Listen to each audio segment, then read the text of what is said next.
Tell me, high or low here? These DFS salaries, are odds too high or too low? Let's start on the DFS side of things with a hybrid high or low and price check. Tyreek Hill sits atop all salaries this week, dudes. $8,500. That's a $100 increase from last week. And last week, by the way, he racked up just north of 4 DK fantasy points. So against the Raiders this week, Reid Fowler, is that salary too high or too low? Nobody knows the Raiders better and more than you do. As a well-dressed host. Oh, Emerson, look at this. Look at us matching. Yeah. This is us, dude. Not even planned. Not even planned. But I will say that as you were talking, I was distracted by that beautiful hoodie you're wearing. And look, I think it's fine, right? Because we don't have Cooper Kupp, we don't have Adams, we don't have Jefferson on the main slate. So I think it's fine. I don't think it's too high at all. And when you take a look at what he does against the Raiders, or what the Chiefs have done against the Raiders, it makes a lot of sense. Am I going to be paying for it? Probably not, right? Travis Kelsey is that guy in that game that I probably want to pay up for, just because every single game, twice a year, Travis Kelsey rolls and he sees that silver and black and he goes absolutely bazonkers, if that's even a word. So I'm not going to be paying up for that. I want to pay up for the running backs. But yeah, I think it's fine. All right, Pearce, his worst game of the season against the Broncos last time out. But this time around against the Raiders, is he worth the beefy price tag? Yeah, he's always worth the beefy price tag. Yeah. He's always going to be too low based on his ceiling. You can't ignore the fact that he has these 2 to 3, sometimes 4 or 5 big games every season. Yes, his ceiling games have been few and far between, but that's the case for everyone. No one goes out there and hits their ceiling every single week, and I have no problem paying that price. And even with him not hitting his ceiling every week, he's having a really good season. It kind of gets lost in the mess that is Kansas City. We know their offensive line's not playing well. Mahomes isn't playing well. In general, the team's not playing well. But he's close to 100 receptions already and 1,000 yards and 8 touchdowns. So even in a down year where he's not 100% healthy, he's still producing. He still had those ceiling games. And as Reid mentioned, if there is a game where he can absolutely crush and have one of those ridiculous scores that we expect, it's against Las Vegas. All right, Matty, he goes 7 for 83 and 2 tutties in week 10. Do you expect him to regain the bounce in his step this week? It's really hard to say. I honestly think this is a very difficult team for the guys making the prices to figure out. I think this is just a tough job because the Chiefs are just so inconsistent this year. They've had a lot of games where their defense has just kept the other team off the scoreboard, and Mahomes hasn't needed to do very much. So, yes, he struggled, but there have just been these game scripts. Last week was a good example where the Broncos did nothing offensively, and the Chiefs just didn't need to pass very much. So I feel like it's probably a little too high, but there's always upside for Tyreek Hill to score 40 or more fantasy points. It's just you don't really know when it's going to be. And this kind of feels like a week where the Chiefs won't need the scoring. They're pretty big favorites. But if the defense regresses a little bit and maybe they don't play as great as what they've been playing, maybe Mahomes does need to do more. So I'm a little torn on this one. I feel like it is worth a shot, but maybe it's just a little bit too high of a price where there are some good receivers that are a little lower. All right, his teammate Travis Kelsey is the most expensive tight end at $7,400. And this position, Pearce, is really where you have started to shine. So last week's fantasy star at this position, George Kittle, $6,900. That's a $1,000 increase from last week. He went north of 42 fantasy points. That was 18.5 points higher than his previous best game. So at 6'9" against the Bengals, is Kittle's price too high? No, it's not. And if you paid down at tight end last week, you lost. You had to pay up for Kittle when he has these explosive games, and he can do it. And so based on his upside, his price is never really going to be too low. We saw him explode last week. You had to have him. We've seen this a couple times in previous seasons where he absolutely demolishes the slate. And this could definitely be another week. If Samuel's in or even if he is out, doesn't matter. Kittle is their number one guy. You watched that play last week where he's tiptoeing down the sideline. He's wide receiver number 1. He's the main target on this team, and he's priced like an expensive tight end as opposed to a really good wide receiver in a really good position with a lot of expected volume. And even if he has an average game, it's still not going to kill you. I don't know if I will go there. I always pay down at tight end, but based on his ceiling, it's too low. Matty, how much of this is recency bias? How much of this is the matchup? I think it's closer to recency bias, and I think it's really the Deebo Samuel didn't play last week bias. And this is really tough because Debo has turned into more of a running back in recent weeks. And it's just kind of hard to know if that hamstring injury that's kept him out, like what that's going to do for his role. But I think that's only one of two reasons to not like Kittle as much this week. This game also is going to have pretty bad weather, and I just don't think it's as good of a passing environment as maybe people are expecting. And it's just like it's a high price now, and I don't think that Kittle is a secret. Like he just had this monster game. He definitely could have another big game, but Debo just being there, whether he's getting more carries and maybe the Niners just run the ball more because they have this wide receiver / running back gadget player who's like just legitimately amazing at everything he seems to do. And then Debo could catch more passes and Kittle gets less targets that way. So I think if Kittle were contrarian again, I would like it. But there's a lot of good tight ends, and I think Debo coming back hurts him a little bit. All right, Reid T. Fowler, even if Debo Samuel, is back, he's not likely to be ready to contribute his typical load, right? Yeah, and look, Eli Mitchell is banged up. It seems like Eli Mitchell is banged up every single week, right? He's got a concussion, he's got a knee thing, and like I think that matters because Shanahan wants to give him, 27 carries. And look, I think Debo in or out, I think it does actually make a difference, right? Because we've seen Kittle get two games this year with double-digit targets. First game didn't really do that well, but second game he did, obviously extremely well, 2 touchdowns. The bad thing about Kittle is he's so good, right? That sounds weird. He's such a good tight end. He's a really good run blocker. If what Matt is saying is true and they get out and they just want to run the ball, they're not going to put Kittle out and run him, in massive routes and give him 12 targets because he's so good in the run game, and he'll do that, right? He doesn't need those 12 targets.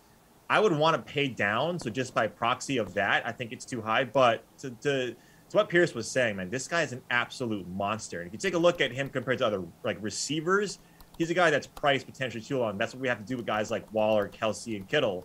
Is these guys are just really big receivers. And if that's the case, then yeah, I think it's a little bit too low. All right, Mr. Meiselman, let's go over to the DK Sportsbook here. Ravens, let's see, they're favorites in the division, right? They're leading the division, but they are underdogs in Cleveland this week. These two teams played just a couple weeks ago. Baltimore is banged up. We know that. So how do you feel here about the 3-point spread? I wish I could have a better insight about the Ravens' injuries. Like it's so many players that it's really hard to quantify, and different coaches they have different levels of capability at making up for the fact that certain guys are not playing at full strength or out or whatever. What I do feel like is true, though, regardless of how injured some of these Ravens guys are, is that everything is baked into this line. Like if the Ravens were at full strength, there's absolutely no way that they're getting a full field goal in Cleveland. I think the Ravens would be a much better team if everyone's healthy and Lamar's kind of playing normal. So it does seem like all of that information is already baked in to the point where like it doesn't seem plausible that there's more value on the Browns at -3. But it's not like I'm excited to take the Ravens here either because I'm just kind of worried about this team. They clearly have been struggling over most of the season, actually. So overall, I think it's probably a fairish line, but like I just have very little confidence in predicting what's going to happen in this game. You think this spread, Reid, is too high or too low? So like too long, too short? Yeah, I mean, I'll say it from this standpoint. Like I'm with Matt. I'm not really knowing what the Ravens are doing, and they lose Marlon Humphreys as well, right? This team has just been absolutely riddled with injuries from the start in the preseason. But I will say this though, and why I think Cleveland this line is a little bit too like it's just too high for Cleveland, right? I think the swing is just too much. Remember 2 weeks ago, before Cleveland went on their bye, they played Baltimore. And now we're having a 5-point swing, 5.5 or 6-point swing, wherever this spread lands towards Cleveland. Do we really think that Baker Mayfield and all of his injuries, with no receiver, and we talked about this yesterday with David Njoku being their best receiver now out, do we really think that this team is a 6-point swing, right? Just because they went on a bye, they didn't play, and the Ravens are playing, under expectation? I don't think so. So I'll side with the Ravens on this one, but I'm with Matt here and I have no idea what's going to happen in this game because we've seen Lamar throw 4 interceptions and we've also seen him go for 300 yards and, run for 2 touchdowns. Yeah, and his legs will probably be a huge factor in this one, Pearce. The Ravens have not been good in their recent road games either. 2-5 ATS in their last 7 road games. It's too high, and I'm by no means a Ravens fan. I believe they're a pretty fraudulent team. They're a bad team. But you know what? Just because they don't win with style points, they're not consistent. But when it comes to converting on specific third downs, when it comes to getting off the field when they need to get off the field or getting points, when they need them or preventing points. They seem to get it done, and that's what their record says. And there's a reason why they're leading division. They win these games when they shouldn't. But yet, I think they're still going to pull this off. Lamar Jackson will get the plays when he needs to get the plays. And just to reiterate the point, we don't really know what to expect in terms of injuries from the Ravens. They put 15 guys on the injury report last week, and most of them suited up. We do know that they've lost Marlon Humphrey, and that's a pretty big loss in secondary. But then again, their secondary wasn't that great with him last season. Their secondary hasn't been that great with him this season. He's one of the best cornerbacks, but that really hasn't translated. They're still allowing a lot of big plays. They're missing tackles. But with all these things that we're saying about him being inconsistent, the defense being inconsistent, they still win games. I think they can win this thing outright. Fashionista Reid Fowler. Let's go back to the San Francisco offense here. 49ers and the Bengals have the second highest game total on Sunday. So we're looking at 49 points right now. Is that actually too low for this one between a couple offenses that are putting up 25 and 27 points a game? No, we should definitely take this act to Fashion Week in Paris next. Yes, babe. You and me just wearing the same hoodie for like 7 straight days. That's disgusting. No, I actually think this is too high. I know Pearce and Jeff really like this game to go over, but I actually think this is a little bit too high, and I side with the under. No Logan Wilson in the run game, or excuse me, for Cincinnati. I think that goes a little bit more towards, and like Matt was talking to, alluding to, the run game being a little bit more prevalent for San Francisco. And I mentioned 90% of the cash was on the under yesterday. It's now gone up to 94% of the cash on the under, which is a pretty substantial move when you talk about how much money and these things can swing in terms of how the bet and how the line moves. I just don't think that this line, even though you have some offensive powerhouses on that Cincinnati side in Jamar Chase and Joe Burrow's dealing with the pinky injury. He says it's fine, but who knows? I'm going to actually side with the under on this one. I think it's a little bit getting too much inflated in the market right now, and I like the under. All right, which side would you be backing here, Pearce? I'm sticking with the over.